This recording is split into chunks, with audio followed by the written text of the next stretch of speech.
Assalamualaikum warahmatullahi wabarakatuh. Kembali lagi dengan saya Ilham Adi, teman-teman pejuang RSP. Pada kesempatan kali ini, kali ini kita akan bicara soal pajak. Kalau sebelumnya kita sudah bicara soal pajak penghasilan atau PPH, kali ini kita akan bicara soal dari segi monitoring atau controlling, yaitu audit pajak. Pada dasarnya kenapa kita bicara soal pajak? Karena negara kita itu menganut sistem perpajakan atau self assessment gitu. Artinya wajib pajak itu diberikan kepercayaan untuk menghitung, menyetor dan melaporkan sendiri kewajiban perpajakannya. Jadi untuk nanti tahu apa sih kemudian audit pajak itu, mari kita bahas satu-satu terkait dengan pengertian, terus dokumen apa yang dibutuhkan, lain-lain lah nanti. Oke, kita masuk dulu. Apa itu audit pajak? Audit pajak adalah serangkaian kegiatan menghimpun serta mengolah data, keterangan dan bukti yang dilaksanakan secara objektif serta profesional berdasarkan standar pemeriksaan untuk menguji kepatuhan, pemenuhan kewajiban perpajakan atau bertujuan untuk melaksanakan ketentuan peraturan perundang-undangan. Sehingga dapat disimpulkan bahwa tujuan pemeriksaan adalah untuk menguji kepatuhan pemenuhan kewajiban perpajakan dan untuk tujuan lain. Adapun tujuan lain untuk melaksanakan ketentuan peraturan perundang-undangan tentang pajak. Jadi, pemeriksaan pajak merupakan bagian akhir dari pengendalian proses perpajakan untuk memastikan wajib pajak menyampaikan surat pemberitahuan tahunan atau biasa disebut dengan SPT dengan benar, jelas dan lengkap. Pada proses audit ini, pemeriksaan harus menjadi perhatian bagi wajib pajak dalam pemenuhan hak dan kewajiban dalam pemeriksaan pajak. Diawali dari penyampaian surat pemberitahuan pemeriksaan atau pengiriman surat panggilan hingga pemberitahuan hasil pemeriksaan kepada pemeriksaan pajak kepada wajib pajak melalui penyampaian surat pemberitahuan hasil pemeriksaan atau SPHP yang dilampiri dengan daftar temuan hasil pemeriksaan. Membutuhkan pengetahuan memang yang mumpuni untuk memastikan bahwa pemeriksaan telah melaksanakan kewajibannya, pemeriksa telah melaksanakan kewajibannya serta menjamin hak-hak maupun kewajiban wajib pajak telah dipenuhi sebagaimana ketentuan yang berlaku. Adapun tujuan dari audit pajak itu berdasarkan Undang-Undang Nomor 16 Tahun 2009 tentang Ketentuan Umum Perpajakan atau KUP. Audit pajak memiliki dua tujuan, yakni menguji kepatuhan wajib pajak dan tujuan lain dalam rangka melaksanakan ketentuan peraturan perundang-undangan. Dalam hal menguji kepatuhan wajib pajak, hal-hal yang menjadi objek pemeriksaan adalah: yang pertama, SPT lebih bayar; yang kedua, SPT rugi; yang ketiga, SPT terlambat atau tidak disampaikan; yang keempat, SPT memenuhi kriteria yang ditetapkan Ditjen Pajak untuk diperiksa; yang kelima, terdapat indikasi tidak dipenuhinya kewajiban-kewajiban selain kewajiban pada angka 2, yaitu SPT rugi.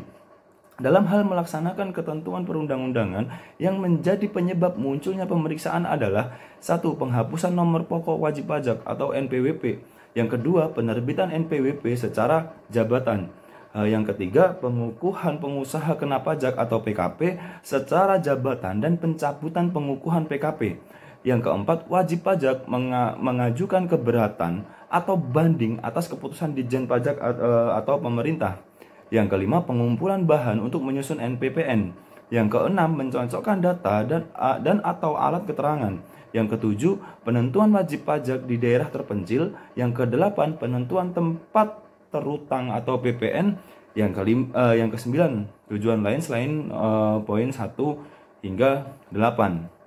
Adapun indikator wajib pajak dalam menguji apakah wajib pajak telah memenuhi ketentuan umum perpajakan, berikut adalah hal yang bisa menjadi indikator.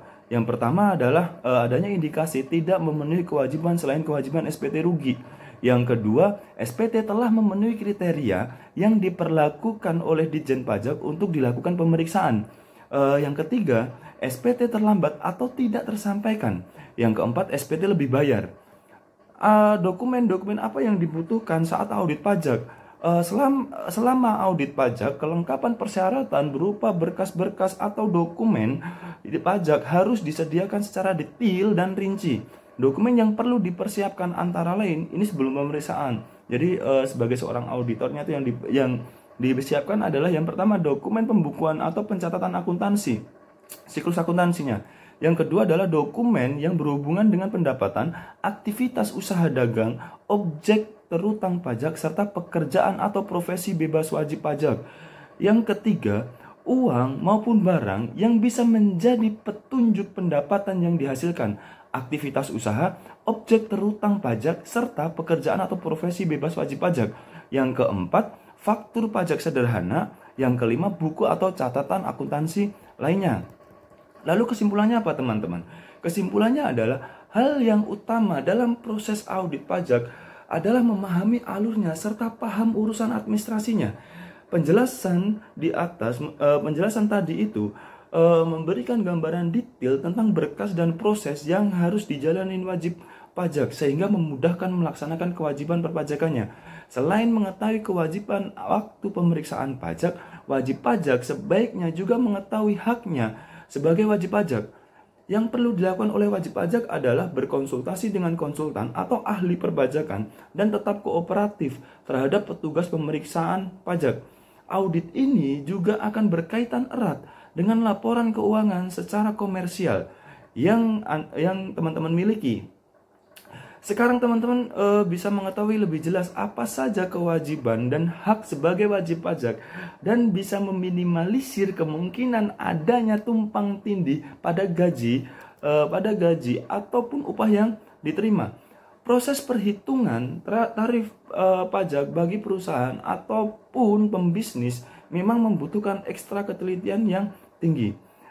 Demikianlah yang bisa saya sampaikan terkait dengan pemeriksaan pajak atau audit pajak sebagai seorang auditor, terkait dengan dokumen apa yang dibutuhkan saat pemeriksaan, indikatornya apa, lalu kita bicara soal tujuannya. Tujuannya untuk apa? Supaya check and balancing ini antara wajib pajak dengan pemerintah atau Ditjen Pajak itu seimbang dan ketemu. Maka kemudian dibutuhkan satu orang sosok, bukan hero, tapi ini lebih ke pemeriksaan supaya balancing check and balance-nya itu ketemu begitu.